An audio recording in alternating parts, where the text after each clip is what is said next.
सबको यीशु पूजन पद्धति वर्ष के सामान्य काल के 11वें सप्ताह में हम प्रवेश कर रहे हैं।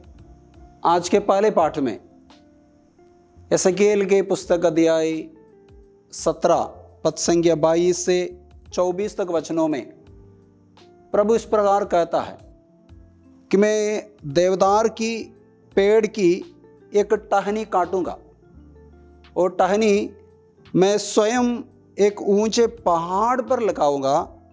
और प्रभु कहते हैं मैं उसे इस्राएल के ऊंचे पहाड़ पर लगाऊंगा, उसमें डालियां निकलाएगी, वह फल उत्पन्न करेगा, एक शानदार देवदार बन जाएगा। प्रभु आगे कहते हैं कि उसमें बहुत सारे पक्षियां आकर बसेरा करने लगेंगे। प्रभु कहते हैं ऊंचे वृक्ष को नीचा बना देता हूं और नीचे वृक्ष को ऊंचा, हरे वृक्ष को सूखा बना देता हूं और सूखे वृक्ष को हरा। ये प्रभु का कार्य है।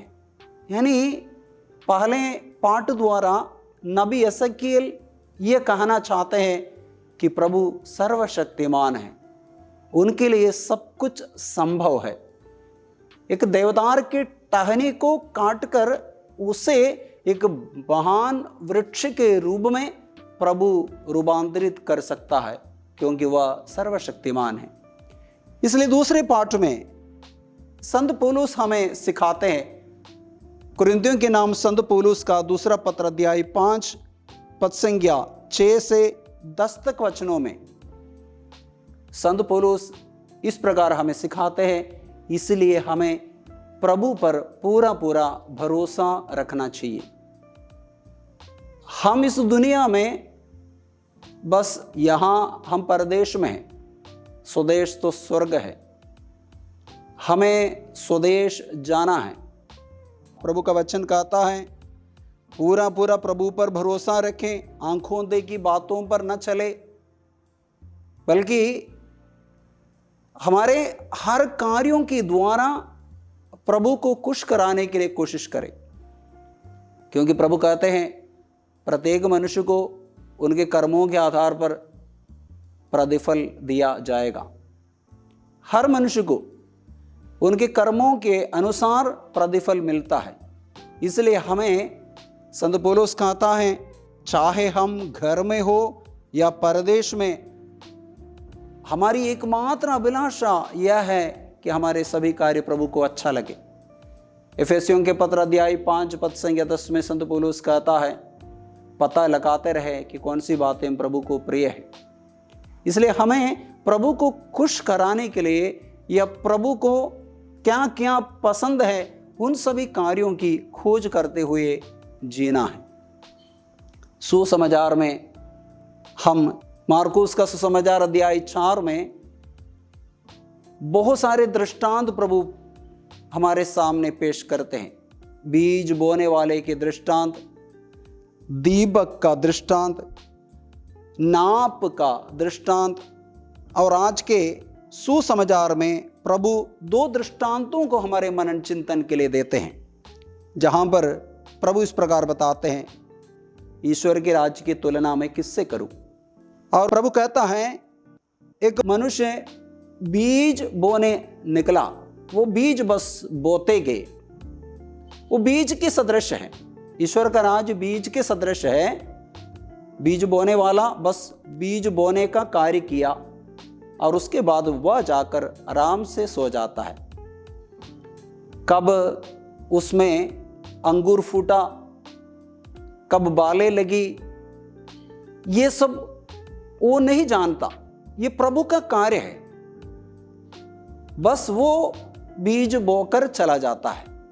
कटनी सुनिश्चित है, पक्का है कि अच्छा फसल होगा। आखिरी वचन में हम इस प्रकार पढ़ते हैं फसल तैयार होते ही वह हंसिया चलाने लगता है, क्योंकि कटनी का समय आ गया है। कटनी तो सुनिश्चित है, बस वो बोता है, चला जाता है। ये प्रभु का कार्य है।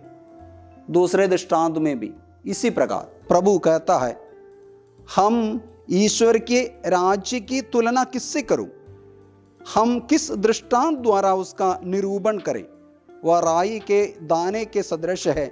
मिट्टी में बोए जाते समय वह दुनिया भर का सबसे छोटा दाना है, परंतु बाद में बढ़ते बढ़ते वह सब पौधों से बड़ा हो जाता और उसमें इतनी बड़ी बड़ी डालियां निकल आती हैं कि आकाश के पक्षी उसकी छाया में बसेरा कर सकते हैं। राई का दाना सभी दानों से छोटा, उससे भी बहुत ऐसे दाना है जो राई के दाने से भी छोटा है। और राई का पौधा वो कितना बड़ा हो जाते हैं हम जानते हैं। ये तो एक दृष्टांत है। ये जो बीज और राई का दाना प्रियजनों हमारा प्रभु यीशु क्रिस्त ही है।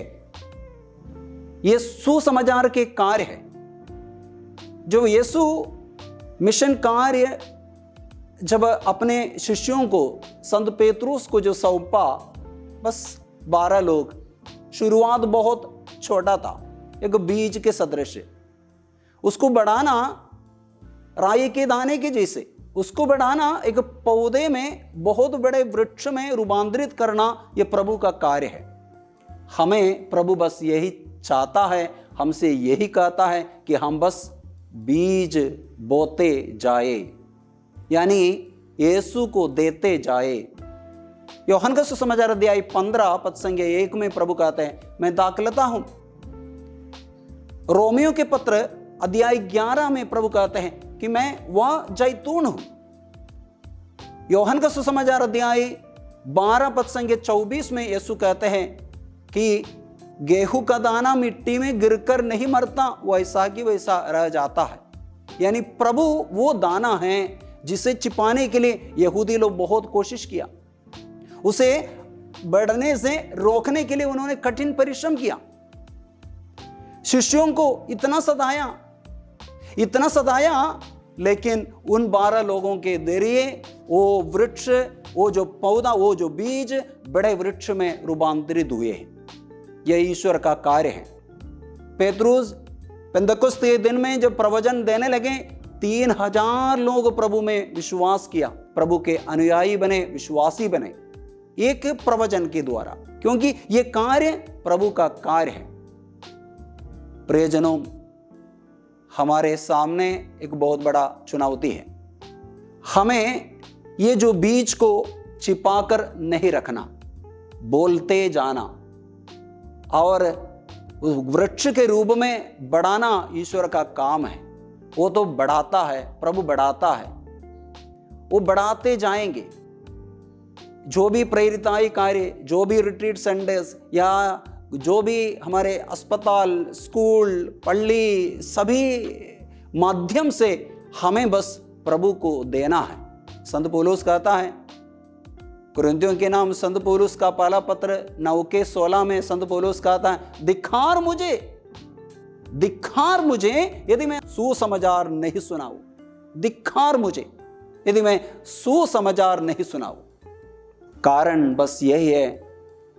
प्रेरित चरित्र अध्याय 4 पद संख्या 12 में हम पढ़ते हैं, आकाश के नीचे पृथ्वी के ऊपर यीशु नाम के सिवा और कोई नाम नहीं दिया गया जिसके द्वारा मुक्ति प्राप्त हो। सभी मनुष्य मुक्ति प्राप्त करना। तिमोथी का पहला पत्र अध्याय 2 पद संख्या 4 में संत पौलुस कहता है, ईश्वर चाहता है कि सभी लोग मुक्ति प्राप्त करें। ये हमें प्रभु दिया है। ये बीज, यीशु रूपी बीज को दुनिया के सामने प्रकट करना, इस बीज को बोते जाना।